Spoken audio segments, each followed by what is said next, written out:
Buenas tardes a todos y a todas. Bienvenidos a la conferencia de esta semana de las 7ª jornadas Una educación para el siglo XXI. En esta ocasión contamos con don Fernando Valladares Ros y con doña Alfonsa García Ayala, que va a hacer la presentación de don Fernando. Solamente comentarles que con don Fernando vamos a tener una nueva oportunidad, ya que va a colaborar en Cartagena Piensa, donde nuestras jornadas van a tener un pequeño espacio en donde él gratamente nos va a deleitar con otro tema que, distinto al de hoy, que es biodiversidad y cambio global. Hoy nos va a hablar de la sostenibilidad, no es una opción. No sé si lo he leído bien, porque depende de cómo se lea, puede interpretarse que la sostenibilidad no es una opción, que es una expresión distinta. Alfonsa, cuando quieras. Vale, muchas gracias, Ginés. Bueno, yo en primer lugar quiero agradecer la confianza que habéis depositado en mí para presentar a semejante conferenciante, al doctor Valladares. Estamos en la 7ª edición de Una educación para el siglo XXI y efectivamente estamos en un año en el que el cambio global, el cambio climático, el medio ambiente, pues está resultando, hasta para cualquier profano ya parece que es un problema. Bueno, el doctor Valladares es doctor en Ciencias Biológicas por la Universidad Complutense de Madrid, tiene o fue premio extraordinario de licenciatura, también fue premio extraordinario de doctorado, tanto de su universidad como de Vancouver, de Canadá, en 1994, y en la actualidad es profesor de investigación del CSIC, del Centro Superior de Investigaciones Científicas, y es el IP, el investigador principal del Grupo de Ecología y Cambio Global en el Museo Nacional de Ciencias Naturales. Es profesor asociado de la Universidad Rey Juan Carlos de Madrid, es director del Laboratorio Internacional de Cambio Global, Link Global, y participa en el máster, en diferentes másteres universitarios, todos ellos relacionados o bien con el cambio climático o bien con el medio ambiente. Ha publicado pues más de 300 trabajos científicos, lo cual pues es un número importante de publicaciones, todas ellas relacionadas con la ecología o la biología vegetal. Tiene un índice H, que es un factor que mide la producción de calidad científica de los investigadores elevado, de 41, y también es uno de los científicos que es más citado a nivel internacional, y eso da idea de pues, que es ampliamente conocido a nivel internacional toda su producción científica. Además de todo eso, pues lo que yo creo que es de destacar en una charla como esta es que el doctor Valladares es una persona comprometida con el cambio global de los ecosistemas terrestres de forma general y, bueno, pues en su tema de investigación más específico, que son los organismos vegetales. De manera que no solo es importante lo que trabaja uno y en la ilusión con la que lo hace, sino el compromiso real como persona, como científico que ha adoptado con la finalidad de predecir escenarios futuros de biodiversidad. Todas esas publicaciones, todo ese reconocimiento internacional, pues para nosotros está muy bien, porque eso le permite actuar como experto en foros internacionales donde su palabra, su ciencia, su conocimiento es utilizado por las agencias medioambientales como ciencia de la buena. Y eso pues es importante porque hay mucha gente que habla mucho, pero no todo lo que se dice sobre el medio ambiente o sobre el cambio global o el cambio climático es acertado. De manera que yo creo que tenemos la oportunidad de oír a una persona, a un profesor, a un científico de enorme valía, de reconocida valía a nivel internacional, y aparte de lo que aprendamos, que seguro vamos a aprender, lo vamos a pasar bien. Y eso es lo más importante, que un científico sepa divulgar y tenga la capacidad de entretener a las personas que le están oyendo, creo que es lo más importante. Y nada más, muchas gracias y te felicitaremos al final. Muchas gracias. Gracias, Alfonsa, por esas palabras y también gracias, bueno, pues a todos los que están implicados en esta 7ª edición de una educación para el siglo XXI, Ginés, Enrique, Cayetano y tantas otras personas que seguro que han hecho esto posible. Así que, bueno, paso sin más a compartir pantalla para acompañarme de las imágenes con las cuales me voy a centrar, a ceñir un poco al guión. Aquí estamos. Bien. Entiendo, si no me decís nada, que está todo correcto, que estáis viendo lo que es el título de la presentación, ¿no? Bueno, como ya se sugiere en el título, la sostenibilidad no es una opción. Mi idea hoy es daros argumentos para respaldar esta idea de que la sostenibilidad es casi como ineludible. Lo que podemos es decidir el cuándo, el cómo, las circunstancias de esta sostenibilidad, pero es el desafío que tenemos delante, ¿no? Estamos tan acostumbrados a elegimos la talla de pantalones, el color de la camisa, dónde vamos de vacaciones. Estamos todo el rato decidiendo cosas y ahí nos ofrecen leche descremada o leche desnatada, con leche entera, con sabores, sin sabores. Estamos pensando que en todo siempre hay opciones, ¿no? Entonces podemos ser de izquierdas, de derechas, podemos votar a un partido, a otro partido. Y también nos pasa lo mismo con cuestiones ambientales. Pensamos que todo se puede elegir, ¿no? Pero realmente, en lo que se refiere a nuestra huella ambiental, siendo 7.500 millones de personas en este planeta, no podemos tener la huella ambiental que tenemos ahora per cápita cada uno de nosotros y intentar de forma indefinida pues seguir siendo todos los que somos y más, ¿no? Esto matemática y termodinámicamente es imposible, ¿no? Por eso se habla de límites planetarios. Johan Rockström del Instituto de Resiliencia en Estocolmo ya lleva décadas trabajando con este concepto de que en el planeta hay una serie de límites.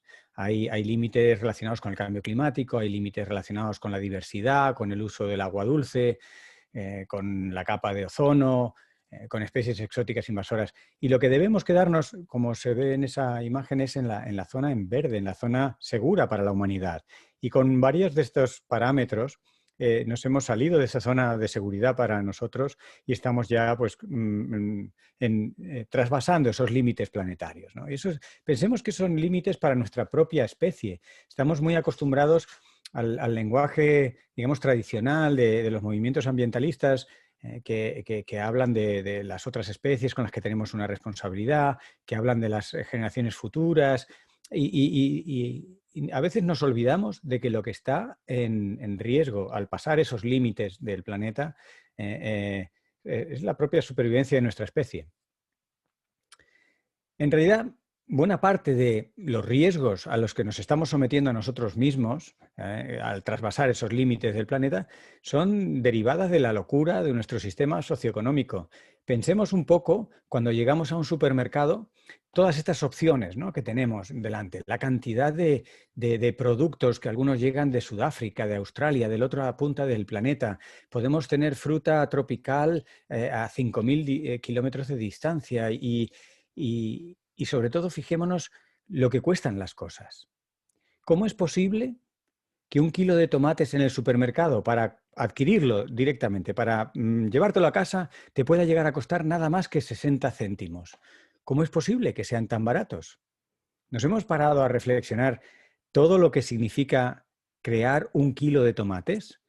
Desde que se plantan hasta que se cultivan, el agua, la fertilidad del suelo, el trabajo del agricultor, los agricultores implicados, el transporte, el pesaje, la manipulación y finalmente uno se lo encuentra en el mercado o en el supermercado y solo le cobran 60 céntimos. Veamos el caso del agua. El agua, especialmente en sitios áridos, España tiene grandes extensiones de territorio pues que son casi desiertos, que llueve menos de lo que se transpira, ¿no? Y el agua es un bien muy valioso. Sin embargo, el agua no cuesta nada. Ahora veremos un poco la evolución que ha sufrido los recursos hídricos, por ejemplo, en España. Hemos pasado de los años 60, que podrían ser digamos, los años de la posguerra, donde cada español tenía aproximadamente unos 3.500 kilómetros cúbicos, fijaros qué unidades, 3.500 kilómetros cúbicos por persona y año, eso era lo que nos podíamos, nuestro tope, ¿no? Nuestro límite. Pues hemos llegado ahora a que solo tenemos 2.400. Hemos perdido un montón, hemos perdido un 32% de agua per cápita. Tenemos mucho menos margen que tenían nuestros padres o abuelos para gastarnos agua. Y si nos fijamos lo que ha ocurrido globalmente con la población mundial, indudablemente sabemos que desde principios del siglo XX hasta finales del siglo XX, principios del XXI, la población no ha parado de crecer. Hemos pasado de ser, pues a lo mejor, 1.000 o 2.000 millones de personas a ser más de 7.000 en la actualidad, ¿no? Pero la extracción de agua ha crecido más rápido que la población humana, que esto es lo que se intenta mostrar en esta figura. La velocidad a la que hemos ido extrayendo agua en kilómetros cúbicos anuales, otra vez, este valor tan gigantesco, pues ha ido aumentando más rápidamente que lo que es la población. Así que es un tema no solo demográfico de cuántos somos, sino per cápita, cada uno de nosotros. Pero fijaros con lo valiosa que es el agua no cuesta nada. El agua es muy barata. En agua en España es casi la mitad de lo que vale en Europa. El precio medio del agua en Europa es 3,55 euros el metro cúbico y en España no llega a 2 euros. Siendo España, como decíamos, un país donde el agua es escasa y es un bien que de primera necesidad en el que nos encontramos de forma deficitaria. Y otros países como Italia o como Grecia, pues les pasa un poco lo mismo. El agua no cuesta lo que vale. ¿Cómo es posible eso? Bueno, por ejemplo, nos podemos preguntar quién paga las externalidades. El agua, el transporte del agua, el almacenamiento del agua, todas las infraestructuras relacionadas con el agua, tienen unos gastos. Cuando se pierde el agua, pues se ha perdido. Y todo eso va a un fondo, a un saco, que está libre del mercado en el que estamos tan acostumbrados, de la oferta y la demanda, ¿no? Y por eso el agua puede costar tan poco siendo tan valiosa. Y esto mismo se aplica a la producción de alimentos, ¿no? La agricultura no es solo la base para alimentar a 7,5 millones de personas. La agricultura tiene un papel central en la mayoría de los problemas ambientales con los que nos topamos, ¿no? Se tiene que ajustar necesariamente a los límites planetarios, pero sabemos que no se atiene a ellos. Tenemos formas de contaminación en forma de nitrógeno, de plásticos, es origen de muchas zoonosis y problemas con pandemias. Y respecto al cambio climático, la agricultura es responsable de casi la 1/4 parte de todas las emisiones globales de gases con efecto invernadero. Así que claro que importa cómo producimos alimentos, quién paga las externalidades, cómo se gestiona el producir ese kilo de tomates, porque tiene efectos ambientales y esos efectos ambientales al final los sufrimos todos, ¿no? La ganadería podríamos decir 3/4 parte de lo mismo. No es tan impactante, por ejemplo, en cuanto a emisiones como la agricultura, pero llega al 14, 15, a veces el 16% de todos los gases de efecto invernadero. Sabéis que no todas las opciones de producir carne son igual de intensivas en carbono y por ejemplo, pues la carne de pollo es mucho más o menos intensiva en carbono que la carne de vacuno y de todos los rumiantes en general, ¿no? Y esto nos lleva a otra de las cosas que pensamos que es opcional. Todos los días tenemos que pensar, bueno, ¿hoy qué como? ¿Qué hacemos para cenar? ¿Qué desayuno? Y pensamos que la dieta está llena de opciones. En realidad no hay tantas opciones como podemos pensar. Y ahora os voy a poner algunos ejemplos de aspectos que limitan la dieta, ¿no? Una de las primeras cuestiones es que ya se empieza a hablar de la dieta de la salud planetaria. Porque no es casualidad que lo que le va bien al planeta le va bien a las personas y viceversa. O sea, lo que comamos los seres humanos tiene un impacto planetario, porque somos muchos y comemos mucho, pero también la calidad y la cantidad de lo que comamos tiene un efecto, obviamente, sobre nuestra propia salud. Así que hay una conexión muy directa entre la dieta y la sostenibilidad ambiental. Hay un artículo que ya tiene sus años, ¿no? Que ya lo que es del 2014 no se puede decir que es tan reciente, pero que indudablemente con David Tillman, un gran ecólogo, pues se abrió una línea muy potente de conectar estos aspectos que tradicionalmente se trabajaban muy separado, que es la agricultura por un lado, la salud humana, el medio ambiente, como si fueran tres cosas desconectadas y ahora sabemos que están muy conectadas y la dieta, lo que comamos, es clave en eso, ¿no? Por reducir algunas pinceladas de este artículo y de lo que luego fueron viniendo a continuación, sabemos que no toda la comida tiene la misma huella de carbono.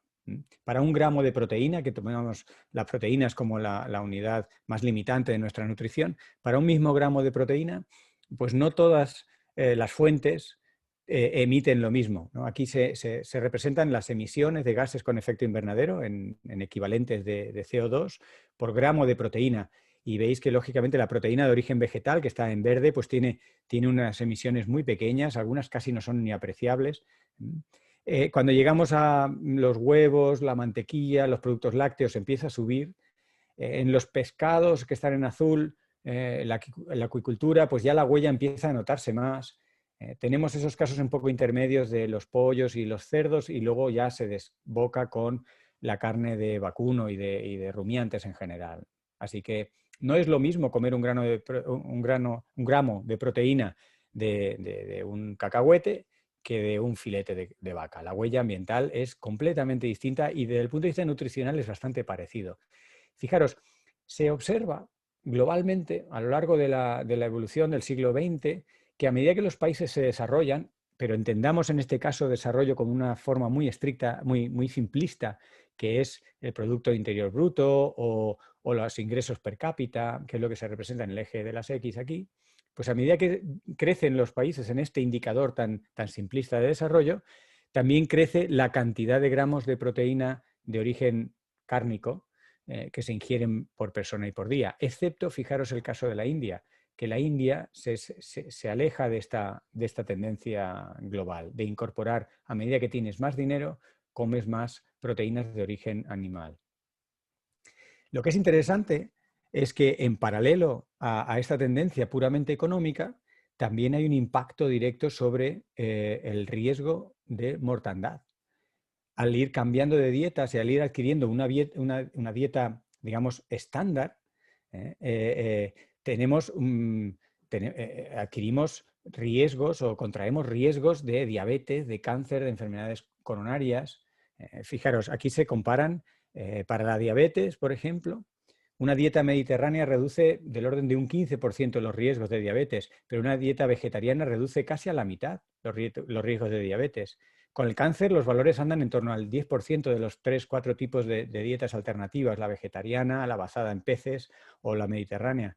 Y si nos vamos a enfermedades coronarias, pues los riesgos de morir por comer lo que comemos serían casi una tercera parte si somos estrictos con nuestra dieta mediterránea y se reducen en un 20% con una dieta vegetariana. O sea que lo que comamos afecta lógicamente de forma muy directa a nuestra salud y con lo que hemos visto anteriormente tienen una huella muy importante en cuanto a emisiones de gases con efecto invernadero.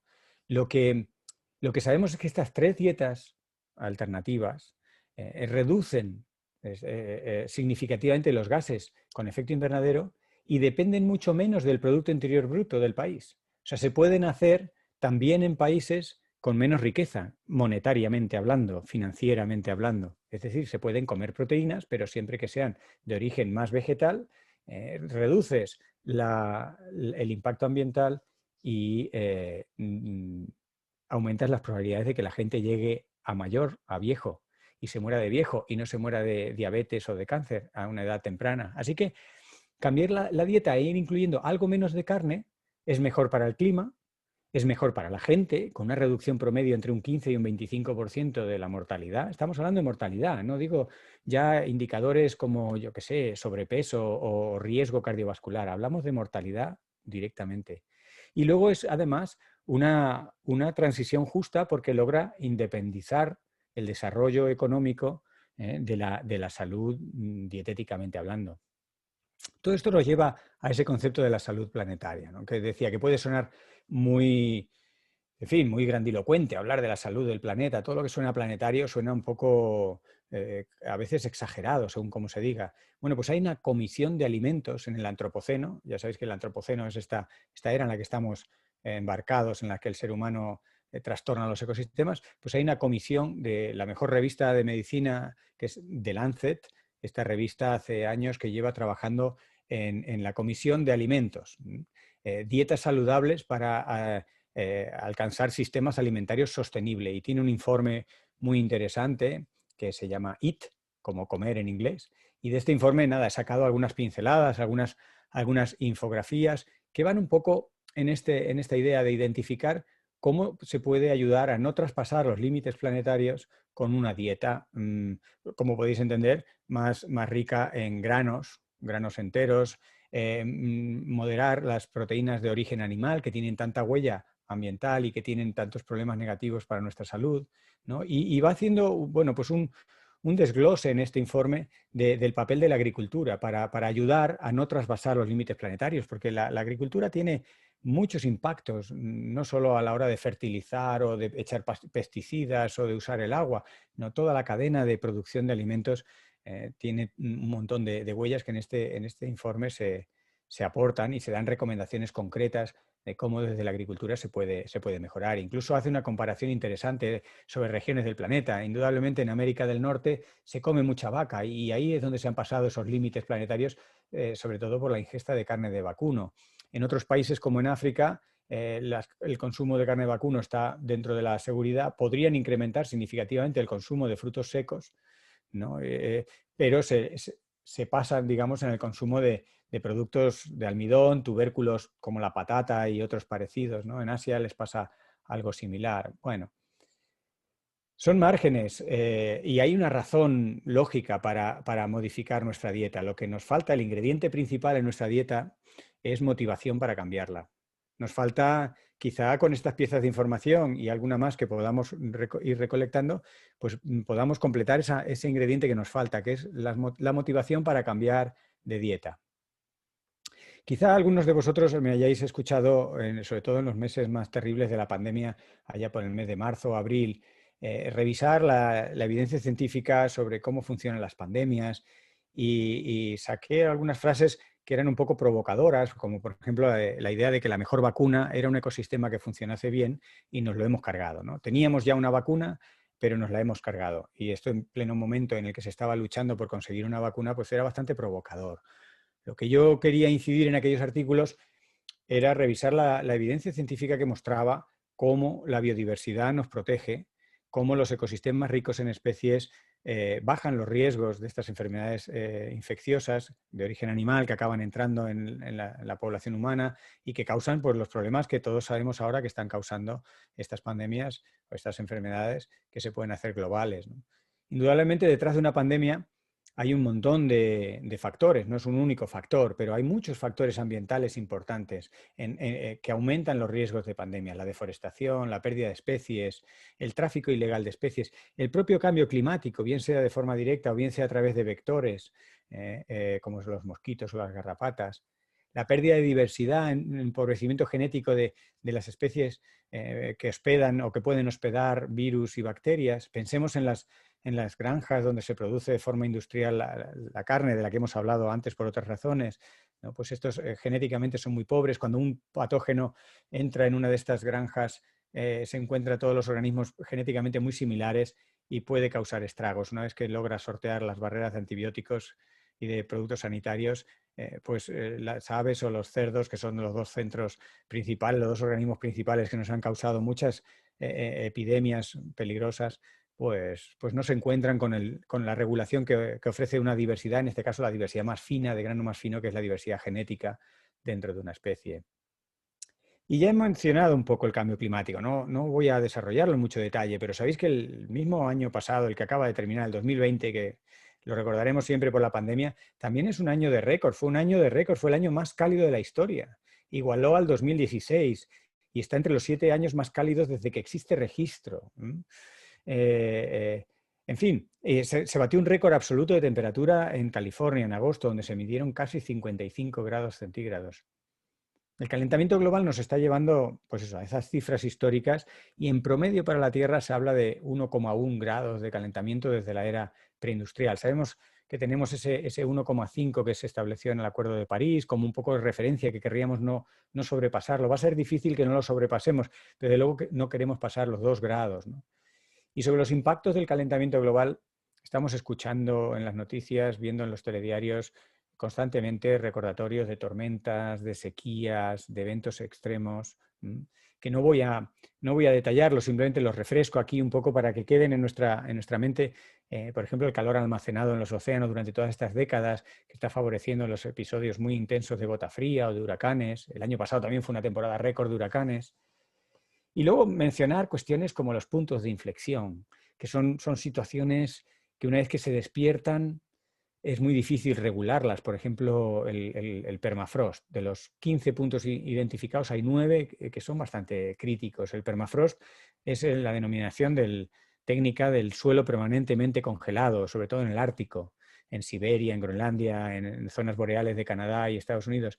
Pues allí ese suelo congelado almacena, entre otras cosas, una grandísima cantidad de gases con efecto invernadero, de CO2, de metano. Cuando ese suelo se descongela por efecto del calentamiento, libera estos gases de efecto invernadero y se forma un ciclo de estos que se denominan de retroalimentación, en los cuales se genera más calor y ese calor funde más el hielo. Al fundirse más el hielo, se liberan más de estos gases y así tenemos otra serie de fenómenos que nos preocupan.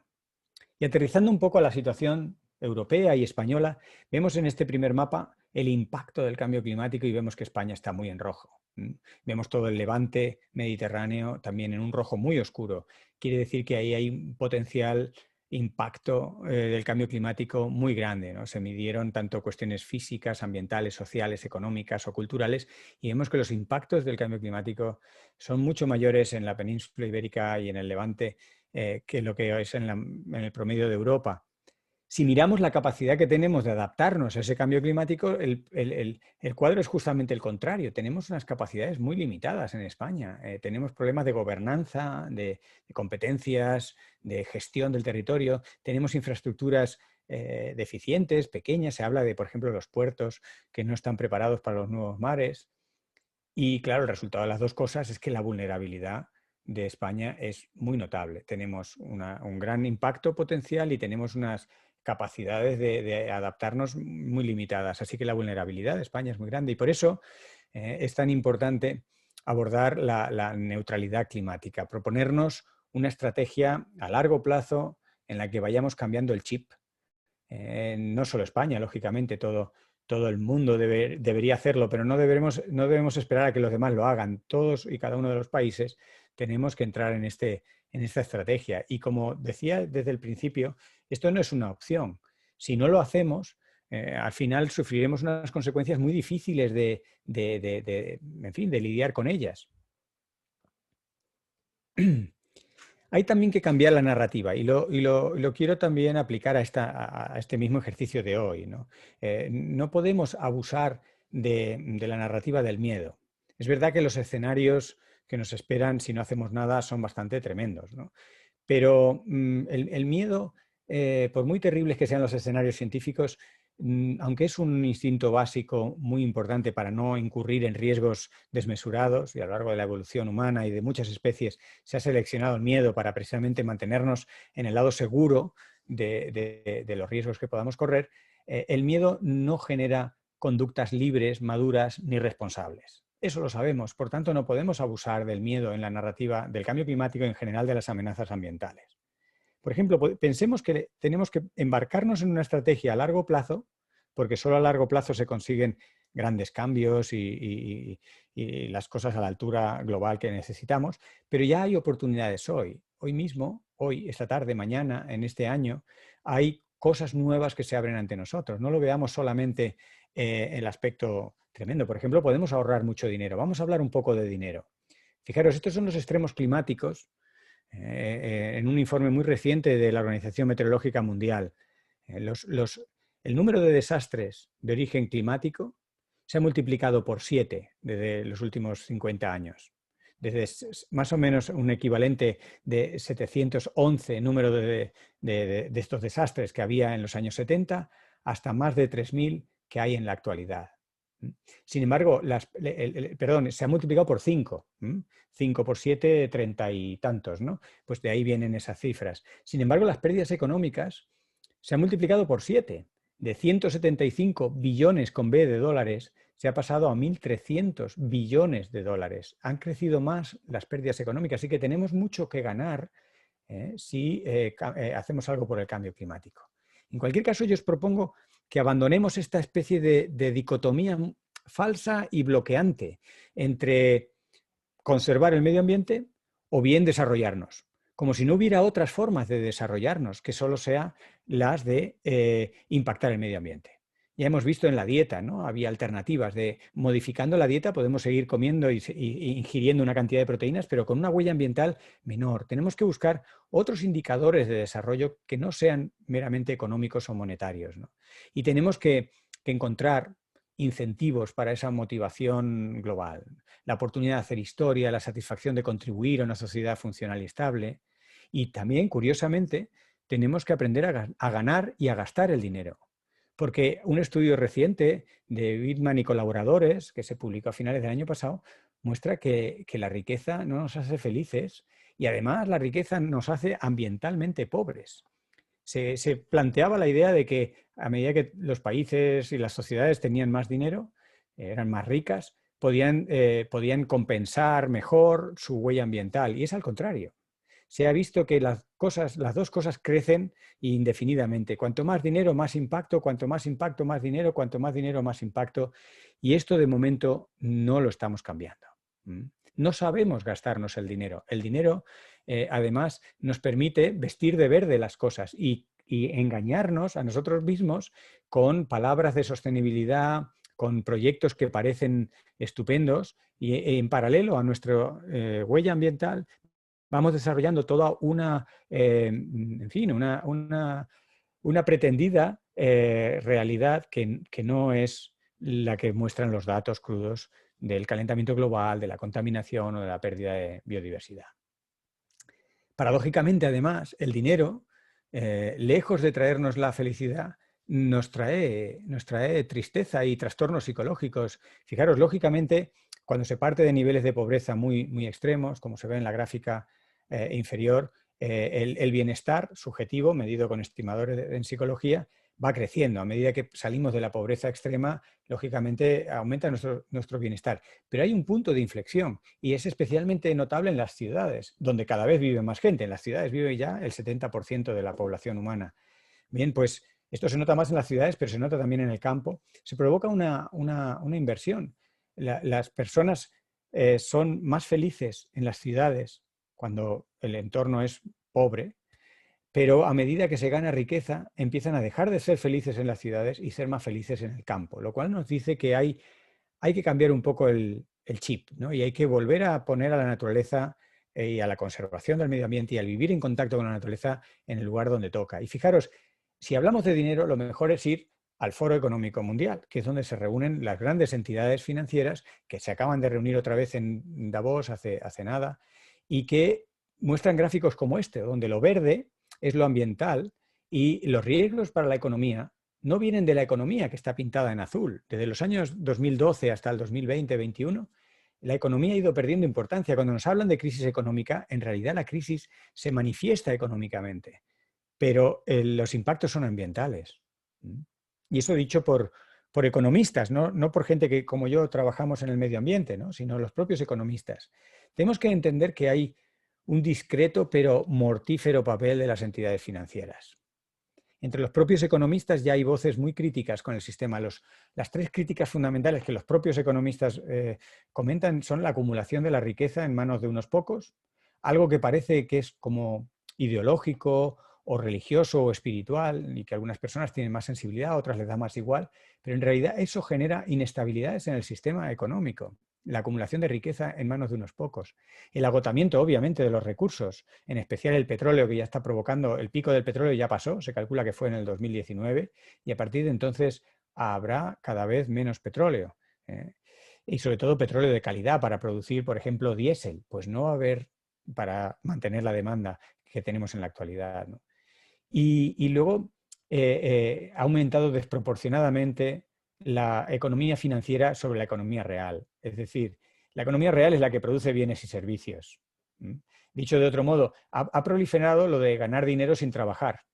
Y claro, esto tiene unos techos. Se han hecho muchas películas al respecto, hay desde bromas hasta todo tipo de refranes, narrativas, historias muy variadas sobre este coladero en el sistema económico que lo produce una economía que sobredimensiona lo financiero sobre la economía real.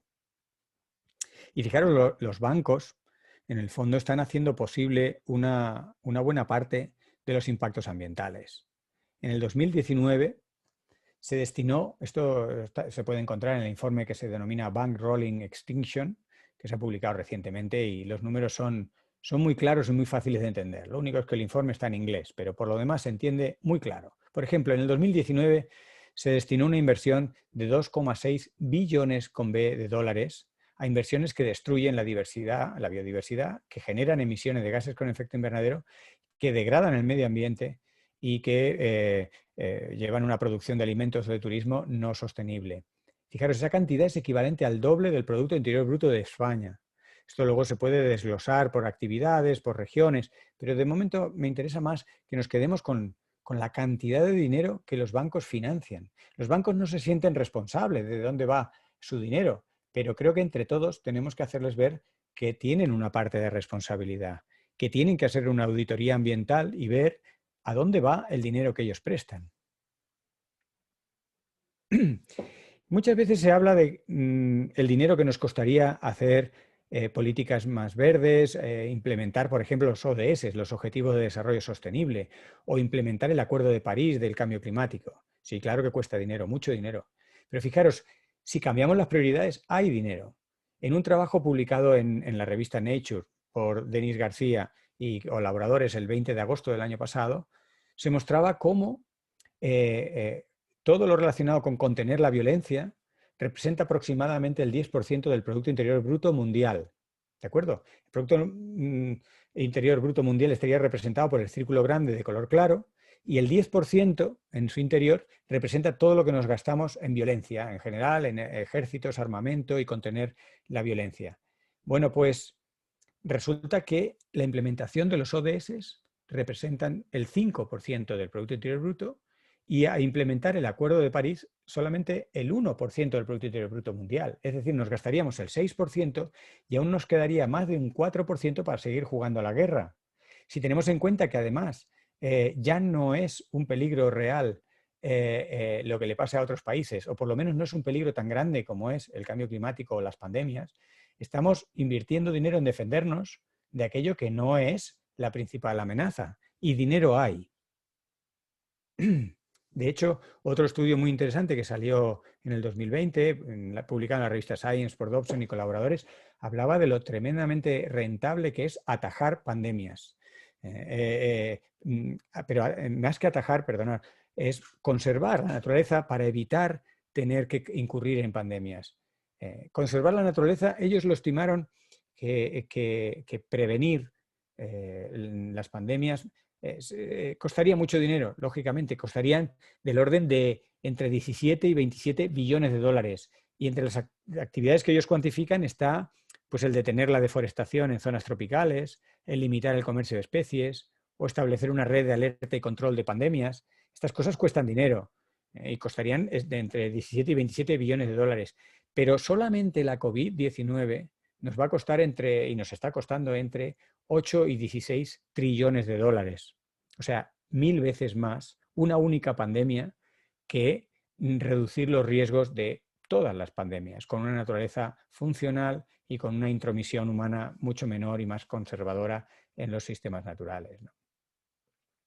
Así que bueno, recordar que el planeta tiene límites y estamos quizá llevando esa idea de los límites a cosas que no son igual.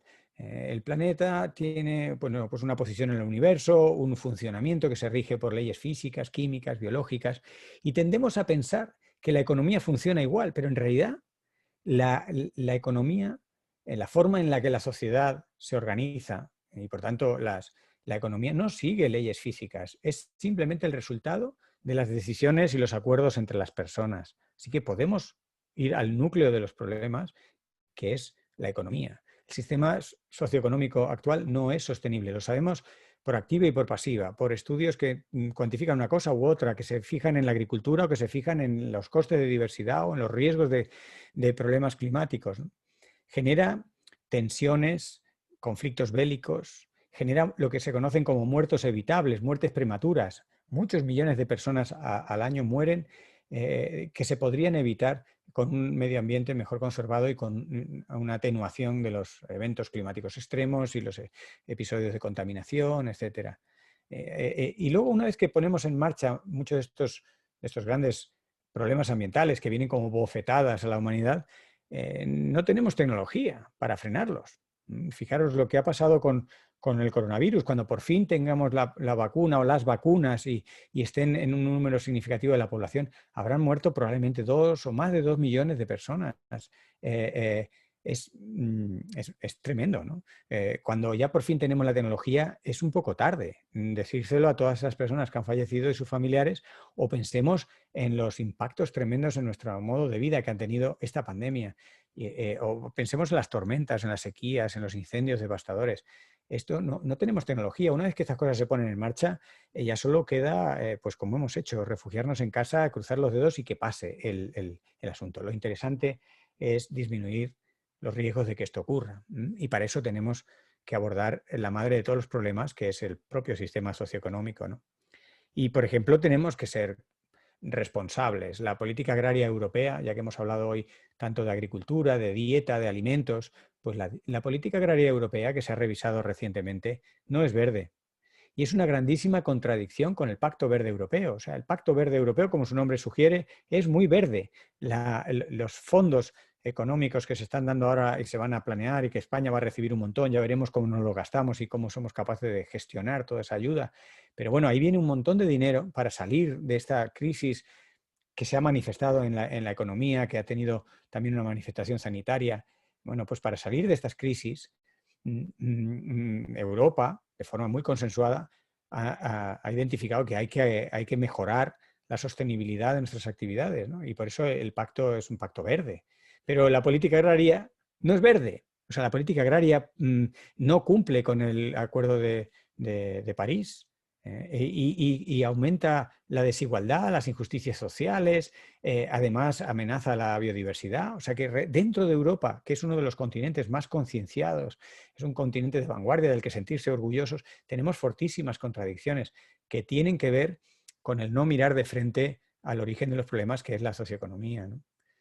Es esperanzador ver que el Pacto Verde en Europa tuvo un gran consenso. Lo apoyaron pues opciones políticas que no están normalmente muy alineadas con la causa ambientalista. Esos son para mí indicadores de que lo verde está cayendo de maduro, ¿no? O sea, es como muy evidente, empieza a ser muy evidente que todo lo que hoy hemos comentado pues es importante, ¿no? Y hay que mirar hacia una sostenibilidad, que la sostenibilidad no es una cuestión de a mí me parece que sí, yo creo que sí o yo creo que no. No. Solo podemos discrepar en el cuánto, cuándo, cómo, pero que hay que entrar en la vía de la sostenibilidad es incuestionable, ¿no? No es algo ideológico. Casi me apoderaría del eslogan con el que Bill Clinton ganó las elecciones a George Bush en el año 92, ¿no? Y le dijo, es la economía, estúpido. Bueno, realmente este tipo de eslogan muy crudo sintetiza, igual que un poco con mi título quería provocar la idea de que tenemos que mirar de frente el origen de los problemas. Sufrimos los problemas, pero tenemos que ver el origen. Y el origen último es nuestra huella ambiental per cápita, apoyada en un sistema socioeconómico que no es sostenible. No puede seguir indefinidamente funcionando siendo todos los que somos. Así que bueno, con esto lo dejo ya por aquí y estaré encantado de profundizar en más preguntas y desarrollar los temas que os hayan parecido más interesantes. Gracias.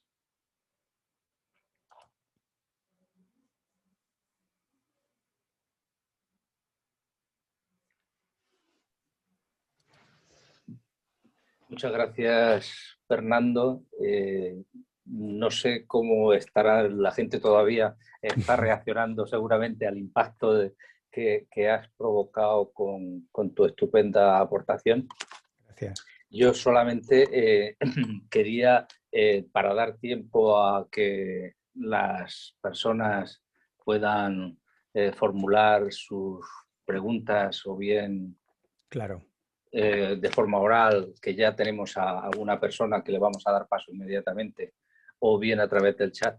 Yo, cuando te decía en un momento, no sé si estábamos ya dentro de la actividad o no, que si había leído bien, es que si ponemos una coma en el título de tu charla, la cosa cambia mucho. Entonces, el eurocentrismo o occidentalismo, como lo queramos llamar, la situación socioeconómica mundial, por dar una pista de algo que está ocurriendo y que a mí me corroe, ¿no? Claro. Estamos viendo si Pfizer o Zeneca nos mandan las suficientes vacunas y, sin embargo, hay muchos países donde no está llegando ni una. El planeta, tú lo has dicho, tiene límites. Entonces, ¿la sostenibilidad es una opción o no es una opción? ¿O hay que ir más allá? Claro. ¿La sostenibilidad tiene un prisma eurocéntrico? Bueno, realmente hay muchas definiciones probablemente de sostenibilidad y a veces cuando se habla de sostenibilidad económica casi se cae en una especie de oxímoron, ¿no? De una contradicción en términos. Es como un término imposible, ¿no? Porque la economía tradicional se apoya en un crecimiento infinito en la producción y en la inflación y esto matemáticamente a nivel global no lo podemos mantener de manera indefinida. Entonces, claro, depende de qué sostenibilidad estemos hablando. Y a mí me gusta hablar de una sostenibilidad en sentido muy amplio, igual que me gusta hablar de un desarrollo en un sentido muy amplio que incluya el desarrollo espiritual, el desarrollo emocional, el desarrollo social, cultural. Hay muchas maneras de desarrollarse, ¿no? Y de ser felices y de progresar, pero no necesariamente todas tienen que ser monetarias y, por tanto, no todas tienen que tener una huella ambiental creciente, sino al contrario, pueden ir decreciendo nuestra huella ambiental y la cultura y el desarrollo pueden ir precisamente hacia disminuir nuestra huella ambiental y ganar en sostenibilidad. A mí me gusta emplear esos términos, los saco un poco de las disciplinas que los acuñan, provoco un poco con el debate, ¿no? De sacar un término económico y meterlo en un contexto ecológico, llevar cuestiones sociales, emocionales, religiosas, espirituales, porque al final son decisiones de la sociedad y la sociedad pues es una combinación de todas estas cuestiones, ¿no? Y un mismo término como sostenibilidad lo entienden muy distinto en Asia que en Europa, o dentro de Europa no es lo mismo para Noruega que para España, y dentro de España no es lo mismo para Murcia que para Madrid. Entonces, intentemos encontrar primero los comunes denominadores, ¿no? Del término, de los conceptos, y vayamos encontrando en qué nos podemos poner de acuerdo. Y creo que empieza a haber consenso de bajar un poco la presión sobre los sistemas, dejar a la naturaleza que se regenere y aliarnos con la naturaleza, ¿no? Y yo por eso, por ahí es por donde entiendo lo de que eso no es una opción, eso es, no hay tutía. O sea, eso o lo hacemos o nos viene Paco con las rebajas. Quiere decir que tarde o temprano nos vamos a encontrar con situaciones que reducirán drásticamente la población humana. Es que eso es matemática y eso no quiero entrar en la narrativa del miedo. Eso es pura matemática. La ventaja que tenemos ahora es que tenemos mecanismos de anticiparnos a todo eso y ir planeando conjuntamente alternativas, ¿no? Muy bien. Gracias, Fernando. Le doy la palabra a Mónica y después a Ángeles Trujillo, ¿vale? Muy bien. Tienes que activar, Mónica, el micro. Hola, buenas tardes. ¿Se me escucha bien? Sí. Sí, muy bien. Muy bien. Bueno, gracias, Fernando, por tu charla, que me ha parecido muy interesante. Yo te sigo en tu canal YouTube y por Twitter y, bueno, sobre todo con la pandemia. Además tengo un ecólogo en casa, así que estoy rodeada de ciencia y no puedo estar más de acuerdo contigo. Me gustaría mencionar solamente un tema que a lo mejor no has tocado, que es dentro de cambiar la narrativa, que para mí es fundamental, porque muchas veces sabemos que está aquí el problema y hacemos como el avestruz. Preferimos seguir viviendo diciendo, bueno, a mí no me va a tocar, total. Pero yo pienso en mis hijos y pienso en todas las generaciones venideras y me parece que la educación es un pilar fundamental para poder avanzar con solidez, porque si estamos esperando a que los gobiernos hagan sus compromisos, las empresas se comprometan con la descarbonización, etcétera, parece que está todo fuera de nuestro alcance. Y yo creo que toca que la sociedad civil haga cosas en su día a día y se responsabilice de que puede efectivamente cambiar en su día a día, por poco que le parezca, si todos lo hacemos, podemos cambiar. Entonces, para los niños yo creo que es fundamental que conozcan los ODS, que conozcan el cambio climático, las consecuencias, o sea, todo esto. Yo intento hacerlo en el cole, pero he hecho en falta que en los coles haya una asignatura específica sobre esto y que sea obligatoria en cualquier tipo de, bueno, en todo ámbito educativo, ¿no? Y que haya más formación y más salidas científicas y carreras universitarias orientadas a esto. Creo que es algo que debería ponerse sobre la mesa del Ministerio de Ciencia. Totalmente. Y luego seguir divulgando. Disculpa, tu serie de Movistar yo la he visto y me ha parecido muy interesante. Bueno, tu serie, la que has participado tú con otros científicos y actores, me ha parecido una serie muy interesante. Una lástima que no se haya podido divulgar a lo mejor por un canal más. Sí, lo hemos más intentado, pero ya. Y me parece que son ese tipo de mensajes, no te digo optimistas porque, a ver, optimismo realista, ¿no? Por así decirlo. Es decir, tenemos el tiempo que tenemos y tenemos que actuar sin más dilación, ¿no? Pero yo creo que la educación es importante y luego tanta desigualdad que tenemos creciente, ¿no? Pues yo creo que la sostenibilidad es una opción, desde luego, pero no todo el mundo, entre comillas, se la puede permitir. Se puede permitir comprar comida ecológica o elegir cosas que no vengan empaquetadas con plástico, reciclar bien. Todas estas cosas que a lo mejor uno se plantea en el día a día o ha internalizado, mucha gente no tiene tiempo de hacerlo porque la vida no le da para eso, ¿no? Y a mí me parece que la desigualdad es un factor, igual que la COVID, que es un impedimento más para que la sociedad pueda avanzar en conjunto hacia lo que debemos hacer. Estamos muy de acuerdo, Mónica. Has sacado al menos dos temas que son muy jugosos, muy interesantes, ¿no? Desde luego, en esto de la educación nunca haremos bastante, pero también hay mensajes esperanzadores. Por ejemplo, se está dando el caso de la educación inversa. Es la primera vez en la historia de la humanidad, desde el Neolítico, aunque en el Neolítico no sabemos muy bien cómo se organizaba el ser humano en muchos detalles domésticos, pero digamos que nunca en la historia los niños enseñaban a los padres. Siempre ha sido al revés, ¿no? Otra cosa es que los niños quisieran oír a los padres, pero ahí los que enseñaban eran los padres. Y ahora los niños saben mucho más de medio ambiente que muchos padres. Este fenómeno de educación inversa es un pequeño mensaje de esperanza.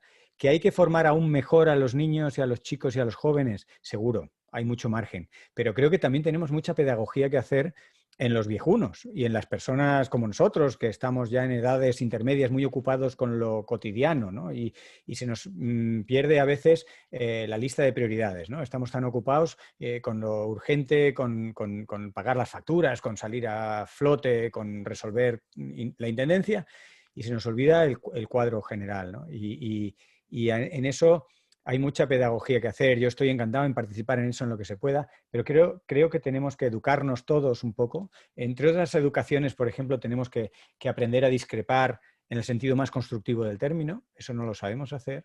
Y a lo que vamos es más bien a lo contrario, a crisparnos, a polarizarnos. Es verdad que un ambiente de crisis no favorece el diálogo, pero es que tenemos que dialogar mejor y más que nunca, ¿no? Y aquí las opiniones de todo el mundo pueden tener una contribución siempre que se hagan en positivo, ¿no? Y estamos viendo cómo es yo contra el mundo, lo que dicen los otros o lo que digo yo. Y este tipo de cuestiones para un mundo mejor, globalmente mejor, no nos viene nada bien. Son obstáculos, son detenciones, son tal. Y luego el segundo aspecto que mencionas también daría para mucho, el tema de la desigualdad.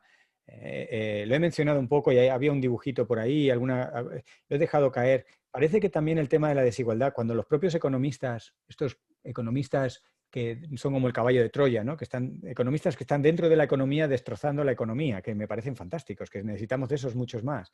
Esos caballos de Troya van de las tres cosas que dicen, una de ellas es precisamente que hay que acabar con la desigualdad. No puede estar tanto dinero en la mano de unos pocos, porque eso genera inestabilidades en el sistema. Ya no es solo por una cuestión moral o ética o espiritual o de justicia, sino es por una pura cuestión funcional. O sea, el sistema no puede funcionar indefinidamente con esas desigualdades tan intensas. Generan demasiada tensión, generan demasiada inestabilidad, demasiada incertidumbre. Entonces, cada vez empieza a haber más evidencia sobre que de manera muy amable, y ya tenemos iniciativas de millonarios que piden que les suban los impuestos, ¿no? Y que quieren pagar más. ¿Por qué? Porque empiezan a ver que el sistema no es estable, que ellos, siendo un poco menos ricos, pueden seguir siendo ricos. Sin embargo, siendo tan ricos, no pueden durante mucho tiempo asegurar sus fuentes de ingresos, ¿no? Podemos hablar de muchas cosas, pero bueno, por darle el paso a más gente, he visto una pregunta muy concreta de un tal profesor que dice: ¿en qué medida influye el uso y abuso de las redes Wi-Fi en el cambio climático? Pues muchísimo. De hecho, los datos son espectaculares.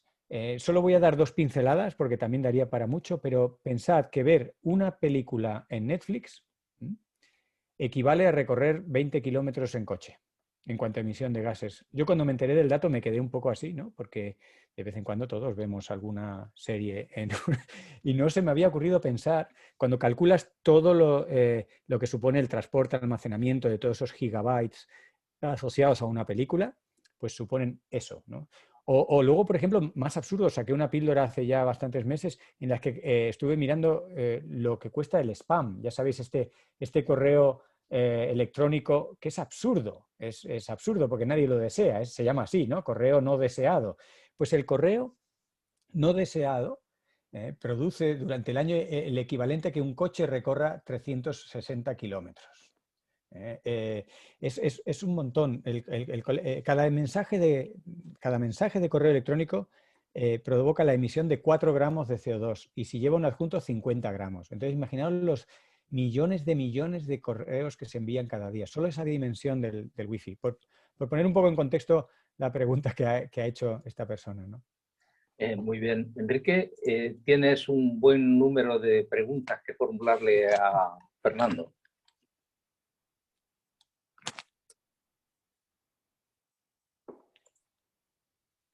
¿Enrique? Le tienes que activar el micrófono. Sí, se lo estoy pidiendo porque yo no se lo puedo dar, pero no está en este momento. Bueno, yo te voy a trasladar Vale. las felicitaciones de nuestros espectadores del canal de YouTube, que son enormes. No te las voy a leer todas porque si no bueno, te vas a vanagloriar muchísimo.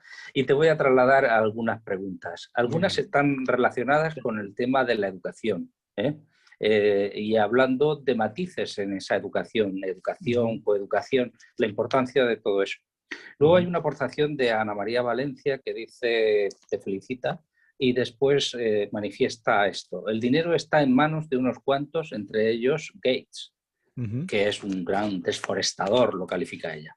Los científicos, ¿en manos de quién están? Hace esa pregunta. Y luego, hablando de otros que tienen también manos, Victorino nos plantea la situación de que cómo puede afectar el hecho de las inmatriculaciones de la Iglesia, que no solamente son bienes muebles, sino que también son, inmuebles, también son montes, terrenos comunales y cosas así. Plantea que en qué medida puede afectar. Bueno, son dos cuestiones. La verdad es que me ha desafiado la primera pregunta cuando dice los científicos en manos de quiénes estamos. Probablemente todos estemos en manos de algo, de alguien. Nadie puede ser del todo independiente y objetivo. Pero creo que la ciencia en general es bastante más neutra. Por lo menos los buenos científicos, los que nos tomamos muy en serio la actitud científica, no solo el dato, sino cómo se ha generado el dato, ¿no? La actitud crítica, ¿no? Que es lo que falta muchas veces con la información que nos inunda por Internet, ¿no? La mirada crítica, ¿no? El dato de dónde viene, esto quién lo dice, cómo ha llegado a esa conclusión o a ese número, ¿no? Esa mirada nos da bastante independencia. Y científicos como yo, por ejemplo, que tenemos la fortuna de tener nuestro sueldo más o menos asegurado, porque trabajo para el Estado, no me oculto de nada, tengo un salario pues, que me da para vivir y por tanto, y además yo no me hago especialmente ni rico, ni quiero ganar dinero con ni mis vídeos, ni mis comunicaciones, ni nada. Eso me gusta, hombre, el dinero siempre es divertido tener, pero me gusta más la independencia que me da el no tener que rendir cuentas a un grupo, no sé, a una empresa grande o a un grupo o un colectivo político o una determinada ideología. Tengo una cierta independencia y creo que muchos científicos estamos en esa situación. Si fijáis, la administración Trump lo primero que hizo era silenciar a los científicos. Cuando se supo que Trump iba a ganar las elecciones, en esas 2 o 3 noches tremendas, los científicos del clima norteamericanos hicieron un traslado masivo, hicieron una copia masiva y urgente de todas las bases de datos sobre clima y relacionados con el cambio climático a sus vecinos en Canadá, porque temían la represión de Trump, ¿no? Pero encontraron la forma de evadir esos, ¿no? Indudablemente los golpes de Trump y otros pues hacen daño también en la comunidad científica. Yo quiero creer que los científicos somos bastante neutros, pero creo que también nadie es del todo neutro. Y por eso creo que la ciencia no tiene la solución. La ciencia pone sobre la mesa algunas soluciones y sobre todo dice cómo ha llegado a esas soluciones. No son eliminaciones, ¿no? Es el resultado de un proceso, ¿no? Y eso es muy, muy valioso. Creo que es una de las cosas que podemos aportar los científicos. No solo el qué, sino el cómo, la manera en la que aportamos las cosas, ¿no? Y favorecer debates y conversaciones complicadas sobre temas complicados, pero sin crisparse y sacando lo mejor de cada uno, ¿no? Todas las personas, todos los grupos pueden tener una mirada, una experiencia, un dato, una contribución, pero claro, si se esgrime para hacer daño al contrario, para salirte con la suya y no con el objetivo último de que la cosa funcione y de que salgamos bien parados, pues no va bien. Me he perdido un poco con la otra pregunta que me habías hecho, Ginés. Sí, no, estaba relacionada con las inmatriculaciones de montes de la Iglesia. Claro que tiene un fuerte impacto ambiental. La Iglesia, independientemente de que uno esté dentro o fuera o sea más simpático, más afín o menos con la Iglesia es un ejemplo de poca transparencia. De poca transparencia en muchas de sus acciones, ¿no? No sabemos muy bien cuando marcamos o los que marquen la casilla de impuestos qué es lo que hace y deja de hacer la Iglesia con ese dinero, y muy poca gente sabe que por marcar esa casilla dejas de dar impuestos para otras cosas. O sea que cuando una persona marca la casilla de la Iglesia, está contribuyendo menos al polideportivo de su barrio, por decirlo de una manera. Y eso no está muy bien explicado, ¿no? Y eso no me parece jugar muy limpio. Creo que la Iglesia tiene que hacer gala. De hecho, también hay señales muy positivas dentro de la Iglesia. La Iglesia, por supuesto, está llena de alternativas, de visiones complementarias, de iniciativas dentro del seno de la Iglesia con ideas muy modernas y muy rompedoras, ¿no? Pero muchas veces acaban siendo pues aparcadas, ¿no? Pero tenemos la Laudatio, por ejemplo, del Papa Francisco, que es un canto al cambio climático y que hay que ponerse las pilas, y eso y otras cosas dentro de la Iglesia son esperanzadoras. Pero creo que seguir con las políticas de aprovechar la coyuntura, de no contar exactamente la financiación de todo lo que hacen, esas cosas no ayudan al debate plural, ¿no? Y pensemos que cada vez más empieza a haber más religiones, porque hablamos de la Iglesia, pero ya en España empieza a haber otras iglesias y otras formas de espiritualidad y creo que debemos avanzar hacia una auditoría plena de todo y entender mejor de dónde salen los dineros, en qué se gastan, cuáles son los derivados, una vez más, las externalidades, los gastos, quién los está pagando. Todo eso debemos hacer un ejercicio que no estamos acostumbrados, pero que lo necesitamos para hacer un debate progresista, actual y urgente, porque la crisis ambiental no espera. Gracias, Fernando. No sé si vamos a terminar esta noche. Enrique, por favor, trasládale el mogollón de preguntas o clasifícalas de alguna manera. Buenas tardes. Hay muchísimas. Empiezo con las dos primeras. Ángeles Trujillo y Cayetano Gutiérrez preguntan sobre agricultura, los cambios más importantes a introducir en la PAC para que no se produzca incoherencia actual y si los políticos de España deben de replantear la agricultura y el turismo para que no sean estos los pilares básicos económicos? Bueno, la segunda pregunta es más específica, la respuesta es sí. O sea, claro que hay que diversificar la economía. España está sufriendo precisamente de no haberlo hecho y de haberse basado en dos, tres cosas, sobre todo el ladrillo, sobre todo el turismo. Y eso, cuando cambian en este mundo cambiante, que cada vez cambia más deprisa, cuando cambian, en fin, los beneficios, los riesgos económicos, pues así nos va y somos muy vulnerables. Entonces España debe, indudablemente, por todos los criterios del mundo, diversificar las fuentes de ingresos los tipos de actividad. Eso solo nos va a traer beneficios, ¿no? Beneficios entendidos de una forma integrada, ¿no? No beneficios a corto plazo. También hay que cambiar esa mentalidad, ¿no? Del pelotazo. La mentalidad del pelotazo es terrible. Estamos hablando de estrategias que se tienen que mantener en décadas y eso es ortogonalmente incompatible con la dinámica del pelotazo, del dinero fácil e incluso políticamente del electoralismo.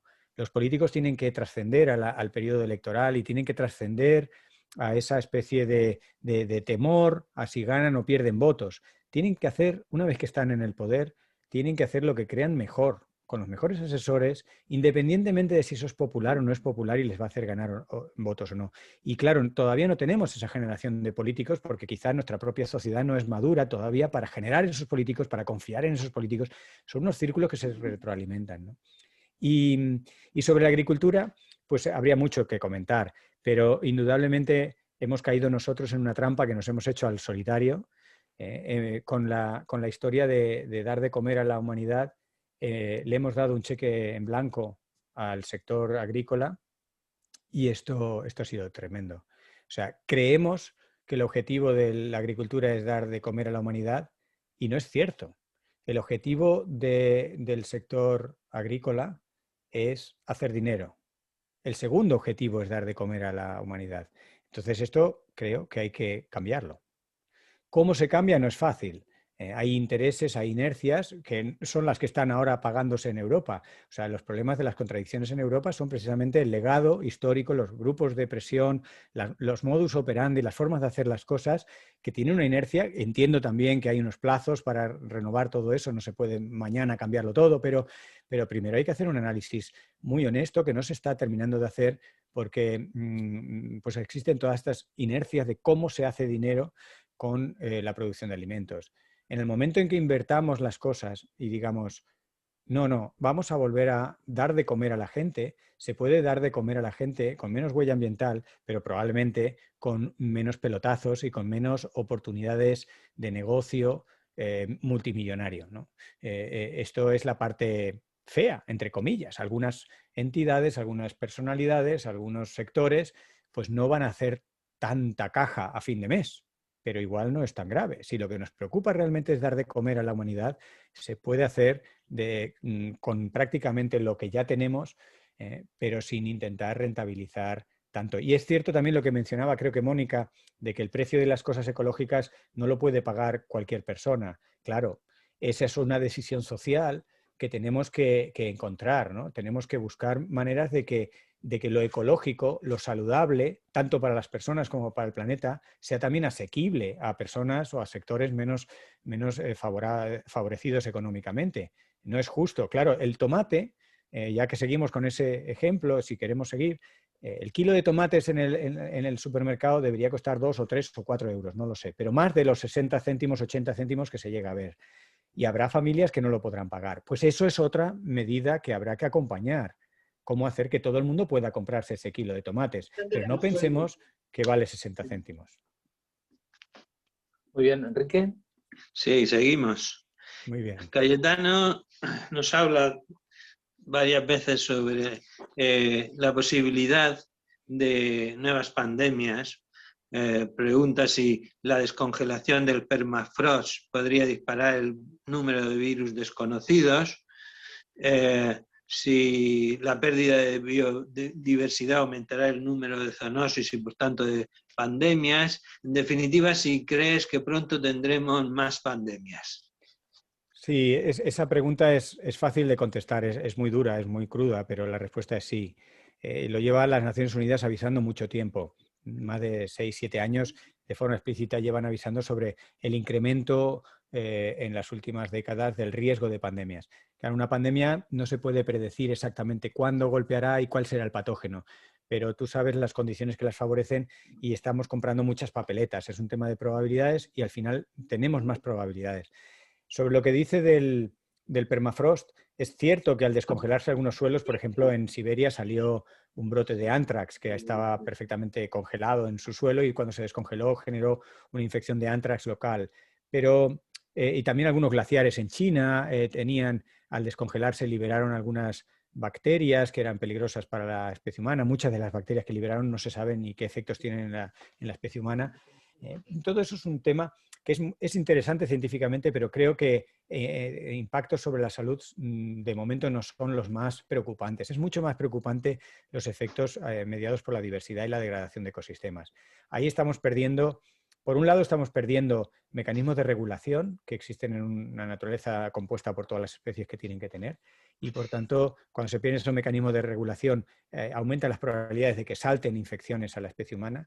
Luego estamos entrando en contacto directo con nuevos hospedadores, con especies exóticas, con especies raras, con especies con las que nuestra especie, con el ser humano, no había tenido contacto previo, con lo cual no tenemos una experiencia evolutiva previa y nuestro sistema inmune está, como les ocurrió a todos los habitantes de América cuando llegaron los conquistadores europeos y españoles, ¿no? Que no tenían su sistema inmune adecuado a la varicela, al sarampión y a todas las enfermedades que llevaron sin saberlo. Bueno, pues nos pasa esto, que estamos entrando en contacto con nuevos patógenos. Es difícil saber cuáles saltarán, pero haciendo lo que hacemos y luego teniendo todo esto multiplicado por la globalización, los riesgos son bastante altos. Así que conviene aprender de esta pandemia e intentar que no se repita disminuyendo los riesgos. Y sabemos las fuentes principales de riesgos. Fernando, Muy bien. te traslado yo ahora, Enrique, ahora continúas tú, Vale. por darle un poco de cuartelillo a las personas que están en YouTube. Patti López plantea esta pregunta. ¿No cree que debería estar más presente en los currículos escolares la soberanía alimentaria junto a la defensa de los suelos y sus recursos hídricos? Marta, que está disfrutando con tu charla enormemente, porque comenta cada una de las ideas que planteas, hace una pregunta también. ¿Es caro o no ser verde? Bueno, caray, son todas cosas muy interesantes. La verdad es que tenemos una audiencia en general que ya está muy, muy nutrida en estos temas, ¿no? Y que le ha dado mucho pensamiento, ¿no? Ser verde es caro. Ser verde es caro. De hecho, estamos también en otra situación. El ser humano está batiendo récords insospechados. Es también la primera vez en la historia de la humanidad y probablemente la primera historia en la evolución de los mamíferos que la pobreza está ligada a la obesidad. Normalmente la pobreza está ligada a la malnutrición y eso se traduce en cuerpos esqueléticos, ¿no? Pues ya no. Ya sabemos que ahora la obesidad es una forma de pobreza y de malnutrición. Eso lo que quiere decir es que comer sano es un poco más caro que comer comida basura, comida mala, de mala calidad. Y eso se aplica a muchas cosas. Tener un vehículo que emita menos es más caro que tener un vehículo que emita mucho. Tener una casa aislada térmicamente es más caro que tener una casa de uralita o de tejados precarios y paredes finas. Entonces, ahí es donde tenemos que hacer un ejercicio común de ver cómo se distribuyen, de identificar las urgencias, las prioridades ambientales e independientemente del nivel adquisitivo de las personas, pues que vayamos todos progresando hacia una mayor sostenibilidad y a una vida más verde, tanto que comamos verde como que vivamos en verde. Y hay que acompañar a muchos sectores de la población, muchas clases sociales, muchas regiones dentro de España, pues necesitan más ayuda que otras. Y esto hay que contemplarlo. Y estos son los vasos comunicantes que tenemos que favorecer con diálogo. Muy bien. Si te parece, sigo con algunas preguntas. Mariano quiere que recuerdes el coste mundial del COVID-19 comparado con el coste de de la solución de los problemas ambientales. Y luego Diego Jiménez nos pregunta si es compatible estos cambios que tú propugnas con el mantenimiento del sistema capitalista. Yo añadiría si es que debemos ir hacia el decrecimiento. Sí, bueno, recuerdo los datos que pregunta la primera persona. Es un estudio en la revista Science por Dobson y colaboradores en el 2020, en el número 369, por si quiere ir a la fuente original del artículo. Dobson lo que calcula es que la COVID vendrá a costar entre 8 y 16 trillones de dólares con T. Es verdad que son trillones y billones norteamericanos, es decir, tienen 1000 ceros menos que su equivalente español, pero saltamos de trillones de dólares que costaría la COVID, trillones, a billones, o sea, 1000 menos, 3 ceros menos de dólares que costaría prevenir, ¿no? La estrategia de prevención costaría, calculada según esas tres cosas que ellos estimaron, costaría 1000 veces menos prevenir pandemias que hacer frente económicamente a solamente una, que es la COVID-19. Los datos marean un poco y las cifras a veces son difíciles de recordar, pero es 1000 veces más económico prevenir que hacer frente económicamente a la COVID-19. Y la segunda cuestión es si es compatible con el capitalismo. Desde luego, con el capitalismo que entendemos que practicamos en la actualidad, no. Ese es el mensaje último. Y además tenemos que aprender a hablar y llamar a las cosas por su nombre.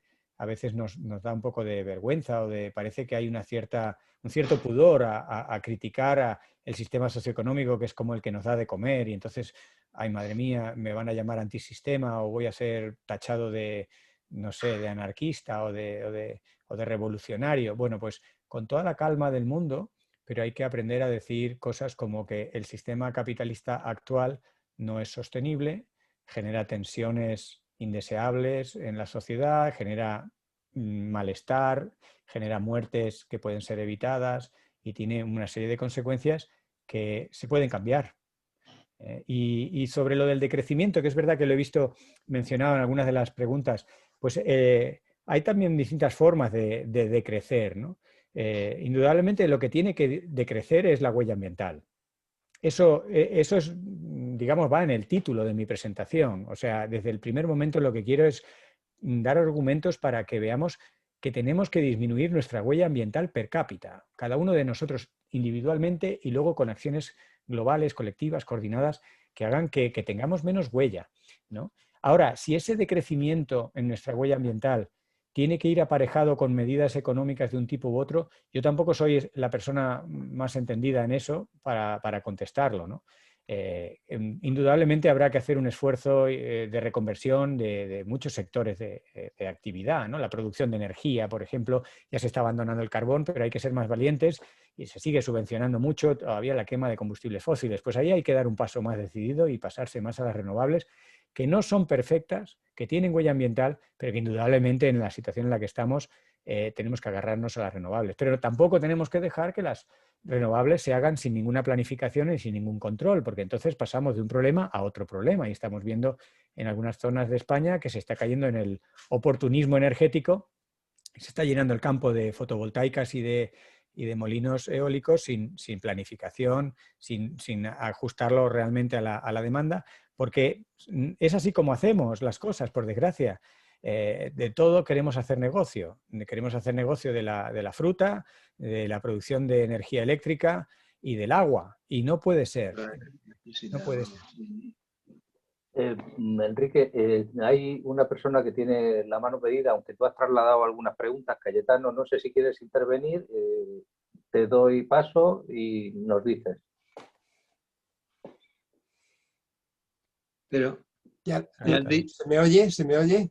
Sí, Cayetano. Sí, bueno, las preguntas básicamente las ha dicho Enrique anteriormente. Lo que quizá poner más énfasis porque varios científicos realmente apuestan porque vamos a tener pandemias con mucha más frecuencia. A mí me gustaría preguntarte, Fernando, ¿de dónde podrían venir esas pandemias, es decir, a través de qué reservorios animales podrían venir estas pandemias y en qué países o continentes serían los más propensos a la aparición de esas pandemias. Sí, es un tema de probabilidades.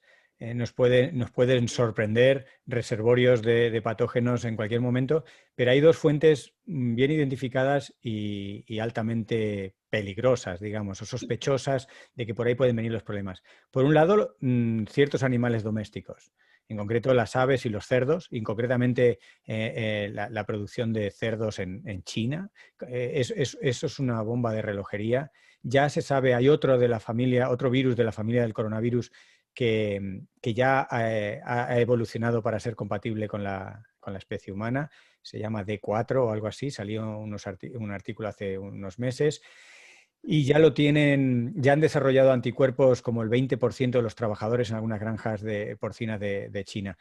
Es un ejemplo, puede que ese no pase de ahí, pero en las granjas porcinas y en las granjas aviares tenemos una bomba de relojería muy, muy importante. Esos son reservorios muy graves. Y fijaros, es un argumento más para moderar la producción de esa carne que tiene esa huella ambiental tan grande, por todos los aspectos, desde nitrógeno, consumo de agua e impacto ambiental de todo tipo, pero con esa huella de emisión de gases con efecto invernadero, esos impactos directos en nuestra dieta, en nuestra mala salud, y ahora también sabemos en el riesgo grande, han venido varios episodios de peste porcina, de gripe aviar. La gripe del 18, la gran gripe que llamaron española sin serlo, esa gripe se originó en unas aves de Estados Unidos, no era española para nada, y se originó. Entonces, ahí tenemos unos reservorios bien identificados y luego otros reservorios indudablemente van a estar en fauna salvaje con la que entramos en contacto por la deforestación, por el tráfico ilegal de especies. Eso ocurrió con las civetas, ha ocurrido con algunos primates, ha ocurrido con los murciélagos. El entrar en contacto íntimo y sobre todo manipularlos, someterlos a estrés, a animales salvajes. Pensemos que el someterlos a estrés no es solo una cuestión también, digamos, que competa a los animalistas, que les puede preocupar pues, aspectos éticos o emocionales, sino directamente un animal estresado en pocos días, malnutrido, transportado en malas condiciones para ser vendido vivo, pues se convierte en un foco infectivo tremendo porque su sistema inmune se deprime por el estrés y la malnutrición y al final aumenta su carga del patógeno. Entonces, todos tenemos patógenos, todas las especies, todos los seres humanos, tenemos cientos de bacterias y de virus que son potencialmente peligrosos para nosotros mismos y los tenemos a raya con nuestro sistema inmune. Cuando baja nuestro sistema inmune, y lo vemos con el herpes labial, ¿no? Y cuando nos ponemos con estrés o una situación de preocupación, nuestros propios patógenos que tenemos dentro salen, ¿no? Y eso les ocurre a los animales cuando se manipulan y se trafican de esa manera. Entonces, esas son las dos grandes fuentes, algunos animales domésticos y algunos animales de fauna salvaje que todavía pues no sabemos exactamente cuáles son, pero que debemos intentar limitar. De hecho, ya se ha limitado en China mucho la manipulación de animales salvajes, el tráfico ilegal de especies, el convenio CITES, todo esto hay que revisarlo porque tiene una ventaja adicional esos tratados, esos acuerdos en cuanto a reducción del riesgo de zoonosis. Muy bien, Enrique. Formulamos Sí. las últimas preguntas al profesor y... Bueno, sí, quedan muchas, no sé si son las últimas, pero Bueno, vale. hablemos un poco de educación. Paca Baraza y Alejandro Cano te felicitan por la ponencia y hablan de educación. Paca comenta que llevamos 40 años de educación ambiental y parece que no se ha conseguido que haya una concienciación adecuada. Y Alejandro dice que cómo se puede lograr que la sociedad adquiera esas habilidades, conocimientos, motivación, valores, actitudes para atajar la crisis. Él afirma que no vale con una asignatura, pero pregunta ¿cómo puede ser? Yo he enlazado las dos. Sí, Son reflexiones muy acertadas y muy necesarias. Hombre, si yo tuviera la solución, sobre todo a la segunda pregunta, posiblemente no estaría aquí sentado en mi casa tranquilamente, sino estaría, no sé, en las Naciones Unidas o recibiendo el premio Nobel de algo, ¿no? No tengo la solución exacta. Creo que a la sociedad hay que alimentarla de varios motores de motivación. Como decía, la narrativa del miedo no basta. Algunas veces las Naciones Unidas han dicho que la sociedad tiene ya bastante enfado con el cambio climático, por la inacción ante el cambio climático. El enfado también puede mover a algunas personas, igual que el miedo puede mover a otras, pero creo que tenemos que ser más creativos y encontrar más palancas de motivación. Una motivación. Yo como científico y profesor, pues me encanta el conocimiento, entender las cosas, y eso sé que también con otras personas, con los niños, con los adultos, también en la Universidad de Mayores, por ejemplo, que es un público entregado. Es de las cosas más agradables que puede una persona hacer a nivel docente, enseñar a personas mayores, que es un público entregado, son fantásticos. Bueno, pues en esos ejercicios docentes encontramos ese aspecto lúdico que nos hace ser felices entendiendo cosas, y eso es otra palanca de motivación. Creo que hay que ir sumando palancas de motivación. A veces cuando los movimientos ecologistas, por ejemplo, demuestran frustración porque piensan que no hay suficiente cambio social, político, en general no se mueven las cosas, yo quiero pensar, y a veces lo dialogo con ellos, que estamos gestando a fuego lento una sociedad más madura en lo ambiental y que no se nota ahora mismo, pero eso mismo ejemplo que os ponía de que los niños por primera vez está dando esta educación inversa en que los niños enseñan a los padres, pues esto también puede ser una manifestación de esto que os digo, que creo, no tengo evidencias científicas, por desgracia, aquí me quito el sombrero de científico, aquí hablo como persona, pienso que la sociedad está fermentando, está madurando y no se nota todavía nada, pero está cogiendo inercia para que quizá cuando se den las circunstancias políticas, económicas adecuadas, y ahí necesitamos líderes carismáticos, personas con un poco de empuje, desde Greta Thunberg hasta presidentes, que tengan ese puntito que hagan sacar lo mejor de una sociedad que está mejorando lentamente. Pero hay que alimentarla de cosas, hay que alimentarla de información, hay que alimentarla de motivación. Y creo que muchos podemos hacer, los profesores en su escala, los divulgadores en otra escala, los científicos en otra escala, y tenemos que coordinarnos, compincharnos, hablar un lenguaje común para que suene por muchos sitios una misma historia, ¿no? Y sobre la educación ambiental podríamos hablar mucho. Yo creo que se está mejorando, pero una vez más, la velocidad a la que mejoramos la educación ambiental quizá no sea paralela a la velocidad a la que degradamos el medio ambiente. Entonces, las cosas que enseñábamos hace 10 o 15 años sobre el cambio climático hay que actualizarlas porque ahora el cambio climático es más grave, o la contaminación. De pronto, en estos últimos 10 años hemos sabido un montón de los microplásticos y nanoplásticos. Ahora sabemos que están en todas las vísceras, incluso provocan irritación e inflamación en el cerebro. Esto no se sabía hace 10 años, ¿no? Es una forma de contaminación más, y estamos aprendiendo y tenemos que enseñar mientras aprendemos de un aspecto extremadamente dinámico como es nuestra interferencia en los procesos planetarios. Pero bueno, no desistamos, hay que aprender y enseñar todo el rato. Yo aprendo de vosotros, de las preguntas, me hacen pensar también, y creo que tiene que ser una postura muy dinámica de nada está fijo, el conocimiento se tiene que actualizar, y hay que tener esa actitud de actualizarse, ¿no? Y de querer aprender y de transmitir lo que aprendamos. Bueno, aprovechando que se ha hablado de educación, siempre se piensa en la institución, ¿no? La escuela, el instituto, la universidad, pero la educación también se puede hacer desde la sociedad. Lo digo porque te voy a decir una pequeña experiencia en mi pueblo, donde una asociación de vecinos ha creado, bueno, creó hace ya 11 años, un grupo que se llama de trabajo, de voluntariado ambiental, que se llama Mejora tu huella ecológica, y ya han pasado por el grupo cientos de personas, porque en los 11 años unos están un año, otros unos meses, otros estamos desde el primer momento, y creo que eso también es educación, y que quizá ese tipo de experiencias, no sé si hay muchas, porque hay grupos ecologistas, pero no quisimos hacerlo dentro de, aunque algunos estamos también o somos socios o colaboramos con grupos ecologistas. Quisimos hacerlo desde una asociación de vecinos, que hace otras muchas cosas. Totalmente. Pero no sé qué te parece esa idea. O sea, me parece una idea maravillosa, me parece una idea clave, me parece además una idea que se está extendiendo.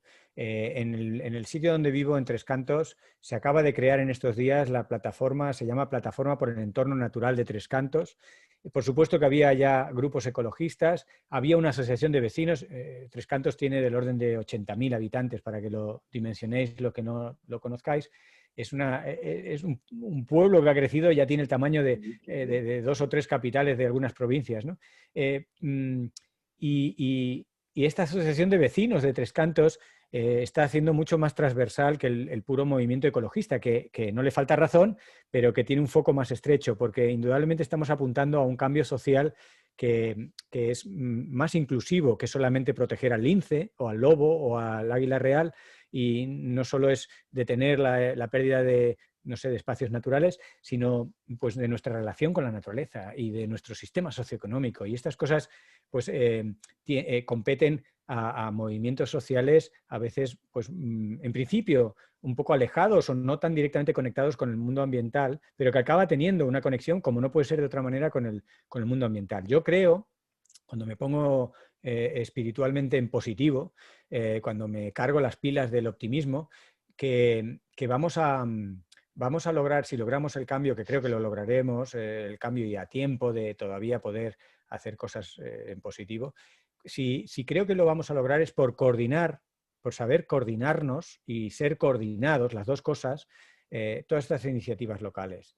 Creo mucho en el poder de lo local, de lo regional, de lo tangible. Para el ser humano tiene una dimensión pues de un centenar, como mucho un millar de personas, ¿no? Es un universo, ¿no? No podemos pretender sentirnos piel y digamos, motivados por cosas que afectan a un planeta. Es verdad que hemos hablado de límites planetarios, pero al final nuestra contribución a esos límites, o rebasarlos o no rebasarlos, tiene que ser a través de actividades locales, que son las que percibimos, las que sentimos, las que podemos sentirnos satisfechos, sentir que se avanza.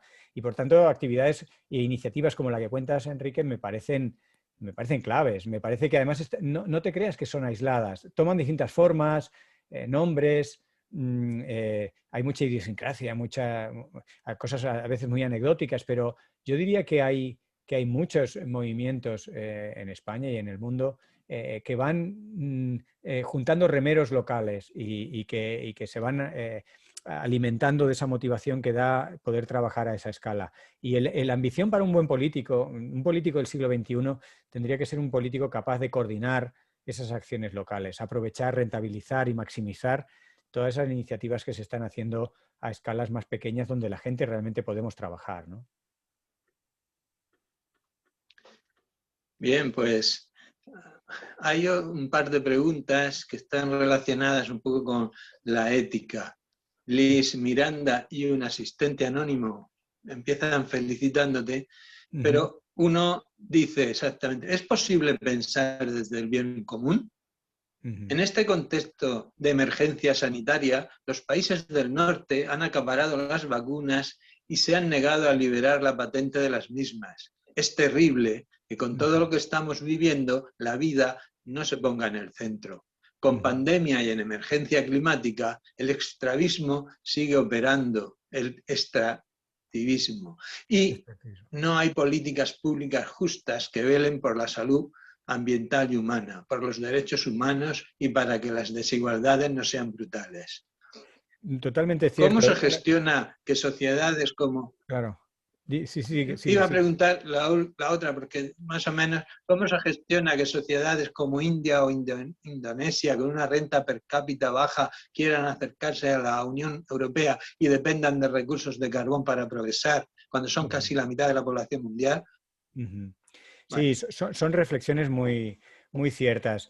Fijaros, el término bien común, asociado a otra idea muy interesante que lo dejo aquí para el que quiera entrar en Google, sobre la tragedia del bien común, que es una paradoja matemática de hace 50 años, de cómo, en fin, cómo se puede estropear el el bien común porque no pertenece a nadie, y entonces se entran en unas dinámicas terribles que acaban afectando a la propia persona, que empieza a poner en peligro el bien común.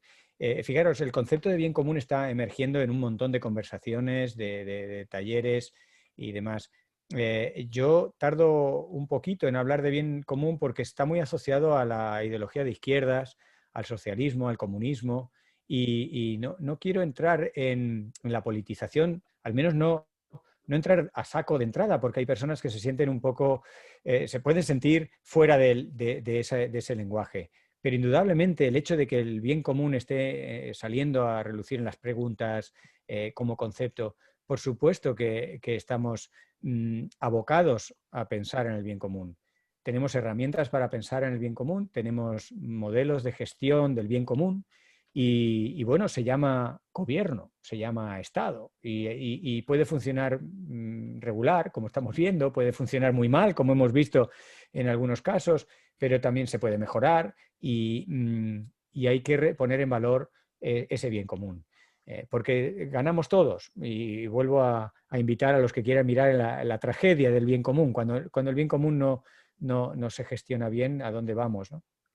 Esto de el que hayan acaparado los países del norte las vacunas es un reflejo de las contradicciones en las que caemos y tiene analogías con la PAC dentro de Europa, pues que sigue haciendo las cosas en contra del propio Pacto Verde Europeo. O sea, los europeos queremos ir de buenos y hacemos labores humanitarias y demás, y sin embargo no habría nada más humanitario que compartir la vacuna.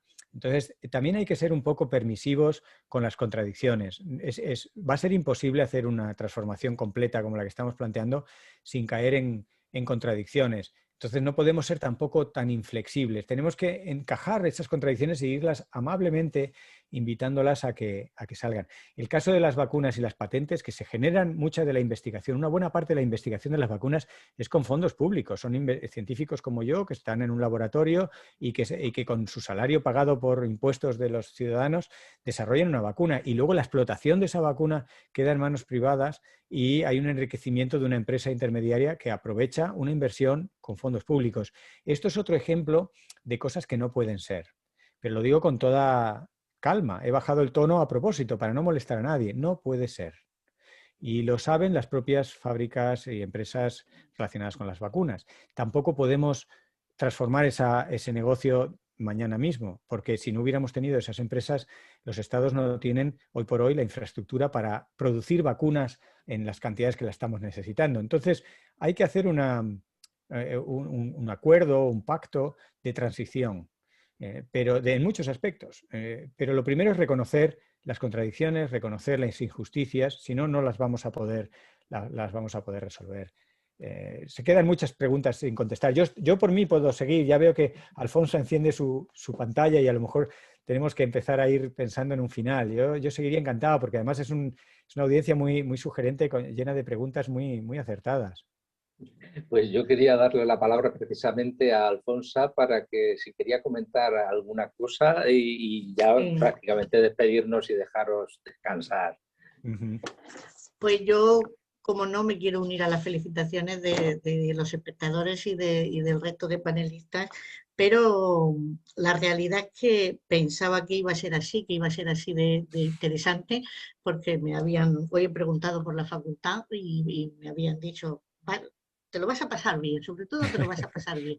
Vas a aprender porque llevamos aquí casi 2 horas y no hemos bostezado ni nos hemos movido de la silla, de manera que, bueno, resulta interesante. Tal y como decía al principio, íbamos a disfrutar y hemos disfrutado. Hay una cosa que está clara, la pandemia ha tenido muchas cosas malas, pero algunas ha tenido buenas, y es que ha hecho que hablemos del tema, es decir, ya no solamente hablan los científicos, ya no solo hablan los políticos, sino que la sociedad en su conjunto está hablando de esta situación, está hablando del cambio climático y sobre todo se han dado cuenta de la bondad de la ciencia, es decir, que hasta ahora los científicos es que poco menos que ni existíamos, ¿vale? Todos sabemos que la cafetera funciona y que alguien la habrá inventado, pero en el día a día no estábamos Y sobre todo también creo que hay mucha conciencia de la investigación básica.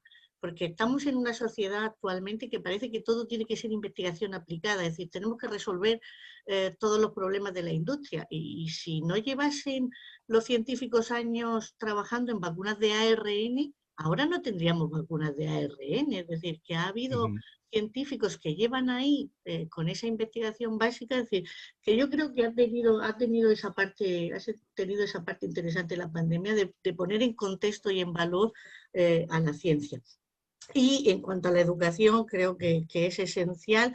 Y en la parte en la que yo me muevo, la Universidad de Murcia está haciendo una apuesta importantísima por los Objetivos de Desarrollo Sostenible, y vas a venir en 2 semanas nuevamente en el ámbito de los Objetivos de Desarrollo Sostenible. El día 4 empezamos con el Objetivo de Desarrollo Sostenible 13, que es acción por el clima, y bueno, pues como facultad de biología, pues lógicamente tenemos vamos a estar muy, muy implicados, y se va a hablar de agricultura, de educación, de biodiversidad, de especies invasoras, es decir, de todo lo que tú has estado comentando en tu charla. De manera que yo creo que el resumen es que todos y cada uno de nosotros podemos hacer algo por ayudar y por colaborar, y lo que necesitamos a lo mejor es un poco de guía de hacia dónde tenemos que dirigir nuestros ímpetus para comer mejor, comprar coches mejores, trasladar lo menos posible, mandar lo menos posible correos electrónicos, es decir, de verdad buscar un comportamiento sostenible que ayude a mejorar este planeta, porque falta nos hace. Y sobre todo porque creo que casi todos los que estamos aquí vamos a terminar con este planeta, pero el futuro que les vamos a dejar a nuestras generaciones siguientes va a ser un poco penoso si no somos capaces de hacer algo por ayudar. Es decir, es que estamos hablando de nuestros hijos o de nuestros nietos. Entonces, aunque solo sea por dejarles una herencia que merezca la pena, yo creo que debemos un poquito trabajar en ese sentido. Y por mi parte, pues ha sido un placer escucharte, estar aquí y haber disfrutado como he disfrutado. Muchas gracias. Gracias a vosotros. No, poco que añadir, has hecho una síntesis fantástica y nada, el tema continúa y espero haber sido capaz de motivar algunas ideas y que germinen en la cabeza de todos los que nos han escuchado, y gracias otra vez. Oye, escucha, hay una pregunta que abre para otra conferencia de otro tema. Lo digo por curiosidad, porque ¿qué propondría para salvar el Mar Menor si tiene solución? No, el Mar Menor, claro que tiene solución. Hemos visto que cuando se baja un poco la presión, la naturaleza rebrota y resurge. Entonces, se abre paso, ¿no? El Mar Menor, sabemos los problemas y tenemos que atrevernos a pararlos. La degradación ambiental que sufre el Mar Menor tiene unos nombres, apellidos, tiene unos orígenes muy concretos, y es un tema delicado porque tiene derivadas económicas muy importantes y la economía está, digamos, en el tejido profundo de la sociedad y no se puede tampoco bromear con ello, ¿no? Y yo no quiero ser faltón, yo no soy economista, pero entiendo algo y voy leyendo algo de economía. Y el Mar Menor tiene arreglo, pero claro, hay que ser serios. Lo que no valen son medidas cosméticas que sirven para un año que no sea muy malo y de repente pues no termina de funcionar, porque no resuelve el problema de base. Pero sí, el Mar Menor necesita una charla y muchas. Y ojalá esta iniciativa legislativa popular que se está empujando desde propia Universidad de Murcia, pues vaya cogiendo calado. No solo por el propio protección del Mar Menor, por lo que supondría ser la primera iniciativa europea de conferir entidad jurídica a un organismo no humano, digamos, sino porque en el proceso se aprende mucho y tiene una función educativa, formativa, narrativa también muy, muy importante. Yo personalmente la he apadrinado bastante y estoy esforzándome. No sé si llegaremos a ese medio millón de firmas que hacen falta, pero me parece fantástica solo la esperanza de poder transformar la ley y darle entidad jurídica al Mar Menor. Daría para mucho, es un tema fascinante, desde el caballito de mar hasta la agricultura rica en nitrógenos, pasando por la legislativa. Es fascinante hablar del Mar Menor. Algún día hablaremos y seguro que tenéis que hablar, y mucho vosotros. Muy bien, Sí. muchas gracias. Ahí estamos también los voluntarios de mi pueblo. Sí, lo llevamos haciendo mucho tiempo y solamente comentarle a las personas que nos han seguido que vamos a poder disfrutar nuevamente de Fernando en Cartagena Piensa y, como nos ha comentado Alfonsa, también en las actividades de los Objetivos de Desarrollo Sostenible de la Universidad de Murcia. Muchas gracias, Fernando. Estaba por leer con énfasis lo que ponía hace ya mucho rato una persona que decía felicidades, como lo de felicidades Pedro, ¿te acuerdas? Bueno, pues hay un felicidades Fernando, que también en el chat. Gracias. Muchas gracias. Muy bien. Gracias a vosotros. Hasta la próxima. Adiós.